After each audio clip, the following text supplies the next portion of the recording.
What's up, guys? James Carter TV. Here I am continuing my 2016 NFL Draft recaps, and today we're talking about the team that everyone wants to praise these days, the Jacksonville Jaguars, and I think for good reason, because the Jacksonville Jaguars brought in a bunch of talent in this 2016 NFL Draft, and they appear to be poised to finally make a playoff push. That's what it looks like. I know I have to whisper because these are scary words, because man, I'm afraid. Whenever I finally put out my prediction for the 2016 season, I'm afraid whether or not I have the balls to actually put this team as the AFC South champions, because on talent, on paper, they should win it. Oh my God, I can't believe these words are coming out of my mouth, but the Jacksonville Jaguars have been stockpiling talent, and yet another big draft has come here. Let's get into it, shall we? We start with the first round pick, the 5th overall pick. And oh, by the way, again, people keep saying I have bias. I don't know what you people are talking about. I'm a Tennessee Titans fan. I'm sitting here telling you how good the Jacksonville Jaguars did. I don't want them to do good, but I'm going to tell you. And we start with their first round pick, the 5th overall pick, Jalen Ramsey out of Florida State. If you watch this channel in the whole draft process, you know how high I am on Jalen Ramsey. I've been smoking that Jalen Ramsey weed, and I'm high on it. And man, this guy's going to be a stud, a potential Hall of Fame cornerback, safety, whatever. Whatever you put him at, he's going to succeed. Jalen Ramsey, a guy coming out of Florida State. If people question his ball skills, I think they're drunk, because even though you may say it means nothing, it means something to me. He was doing these pre-draft shows that they do, and they're having a hands competition. It was him versus Corey Coleman and another wide receiver I can't remember right now. Maybe it was Tyler Boyd or something. He beat him out, and you can see his ball skills. You can see his ball skills at the combine. You can see his ball skills at the pro day. This guy can get up there and grab the ball. He just wasn't around the ball. People avoided throwing the ball to him at Florida State. When you hear Jameis Winston saying, I avoided throwing the ball to him in practice, this is something that you see Jalen Ramsey. He has fine ball skills. He has tremendous blitzing ability from the corner. He's going to give Marcus Mariota hell, and that gives me nightmares. This guy's going to be a stud for years to come. There's nothing else I would have done if I was the Jacksonville Jaguars. This is the perfect pick. This is an A+ pick. What a pick the Jacksonville Jaguars had. 5th overall pick in this draft. We move on to the 36th pick, their 2nd round pick. They traded up, I believe, and they took Myles out of UCLA. And, initially I gave this an A. Right, I backed off a little bit. No, not because I'm lower on Myles Jack, because I'm still pretty high on Myles Jack. You can go back to my scouting report. I had him ranked 3rd overall in this draft class. The problem is, and we love to ignore this, but man, we gotta pay attention, right? If my Titans would have taken him, right, with the 33rd pick, I'd give the same grade, and the grade's a B+, which isn't bad. But we do have to be honest. These doctors are talking. And I think they're talking for a reason. I think there may be something wrong here, right? He will play this season. I'm sure he'll play this season, probably the next. But from then on, he may have some issues that we have to just raise an eyebrow at and say, okay, maybe this isn't an A+ or A pick. It's a B+, because there's some risk here. I don't think there's any risk for Jalen Ramsey. I mean, I think he's a stud. That's it. It's over. If I give you an A or an A+, this guy's going to make the team. He's going to be on the team for 5 years. He's going to have his contract coming up. He's going to get a big contract. That's my philosophy. There is a chance here that Myles Jack gets injured, get career over, and that would suck. And that's a possibility here, and you have to account for that. So because of that, I only give it a B+. No, that's not a bad grade. That's a fine grade. But we have to admit, there is a little bit of risk here. But as a player, he's a guy that is outstanding in coverage.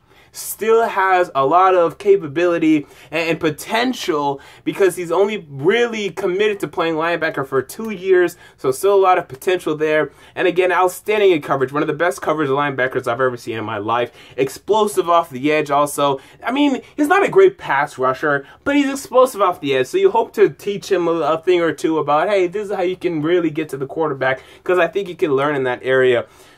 It's a great fit coming to Gus Bradley. He can be that Bobby Wagner type for them. I mean, it's a really good pick, but there is a risk. That's why I only give it a B+. We move on to the third round pick, Yannick Ngakoue. There we go, Ngakoue out of Maryland.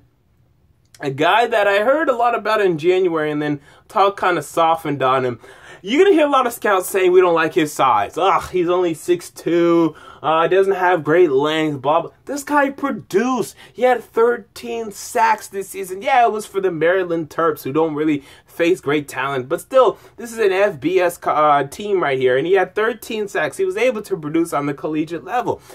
The length is slightly worrisome because these freaks, and they are freaks at the NFL level, these freak left tackles with their long arms and the right tackle with their long arms, they will give him some issues, but I still think this guy is ferocious enough as a pass rusher to have success.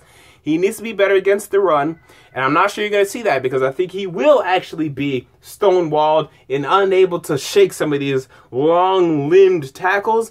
But this is still a nice pick here because you have the guy, Jared Odrick. You have Jared Odrick right now, who is that run, the defending defensive end.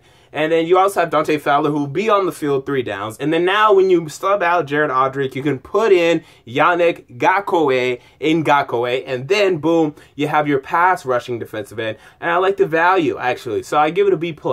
We move on to their 4th round pick, defensive tackle Sheldon out of Notre Dame. If you go back to my combine video when the defensive lineman went on the field, I talked about how I'm not a big Sheldon fan in terms of being a second-round guy, because that was the conversation that was going on. Oh, Sheldon is a second-round player. I was like, no, he's not. I mean, this is a guy that is really fluid for a defensive tackle, can move, but he has some limitations out there. But when I hear about the Jacksonville Jaguars, playing him, they don't have to play him, every down. He doesn't have to be an every down tackle. They signed Malik Jackson this year. I have sent Derek Marks.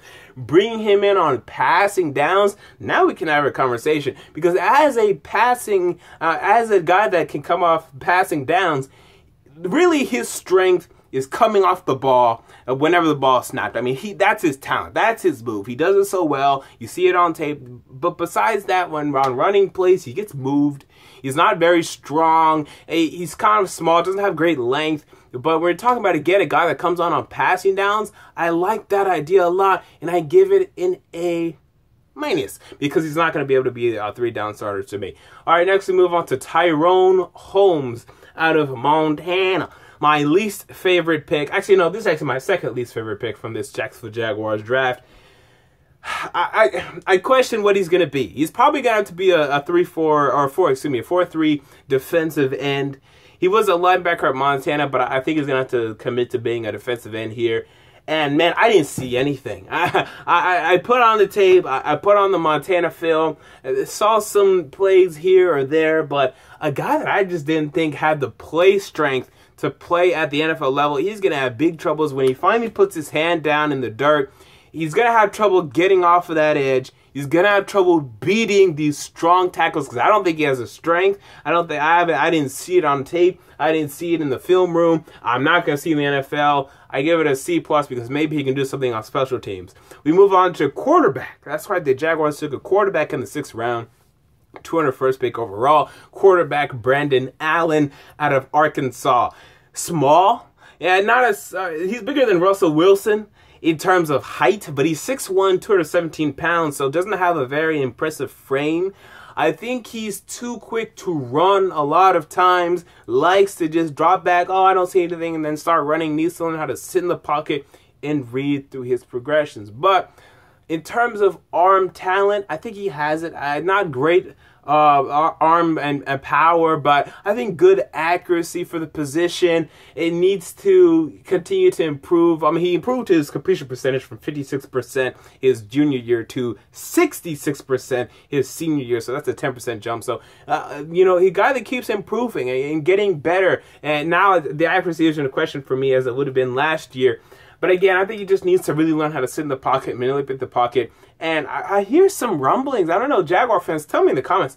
I hear some rumblings that some people think Blake Bortles isn't as good as his stats may appear and blah, blah, blah. Some players are talking and blah, blah, blah. Tell me if there's any truth to this. Because if so, maybe we'll see Brandon Allen in a game. But as a backup quarterback in the 6th round, I like it. Will he stick? I think. I don't want to see him in the game because I think it's going to be maybe a disaster, but we'll see. And I'll give it a B+ for now. And we move on to Jonathan Woodard out of Central Arkansas. A guy that I wasn't able to see a lot. I mean, I couldn't pull up much Central Arkansas tape. But from what I can see, again, a guy that really didn't have great play strength. And now I don't see how he's going to make the roster. You're talking about Dante Fowler, Jared Odrick, Yannick Ngakoue. They have another defensive end. I can't remember his name that they signed from the... Did they sign Robert Ayers? I think you guys did sign Robert Ayers. Or you signed a defensive end. I can't remember his name. I don't see how this guy's going to make the roster. He's not going to be able to play on special teams unless he's blocking for field goals or punts. I don't know where he's going to fit. I don't think he's going to be on the roster. I don't like this pick. I don't like this pick. I don't like this pick. I give it a D+. I didn't see anything from him on film. I don't think he's going to make the team. You could have done something better than this. It's a 7th round, so I take it a little bit easy. Maybe a C-. How about that? I give you a C- because it's a 7th round. Who cares, right? But... no, actually, I did give, what's his name? I gave the Cowboys a D+ for taking Rico Gathers. Let me be fair, and let me give you a D+ for taking Jonathan Woodard, because I don't say I was going to make the team.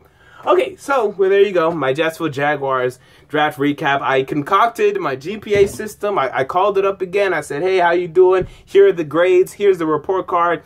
And the GPA the Jacksonville Jaguars get for this draft is a 3.60. Out of 4. They got extra credit for that Jalen Ramsey pick because it's such a perfect pick. I can't even believe it.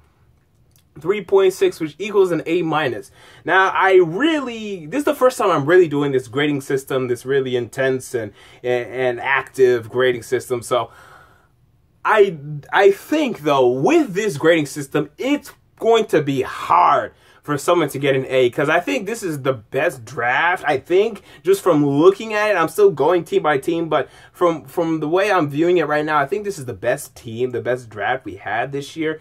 So just off of that, I believe, it's going to be hard for any team to get an A. So don't take this A- as, oh, how could you give us an A-? Because I still think there's risk with Myles Jack. I think you missed on Tyrone, Holmes, and Jonathan Woodard. I think if you would have came out with something better than Tyrone, Holmes, and Jonathan Woodard, you have an A. You're never going to see a 4.0. You're not going to see it, so forget about that.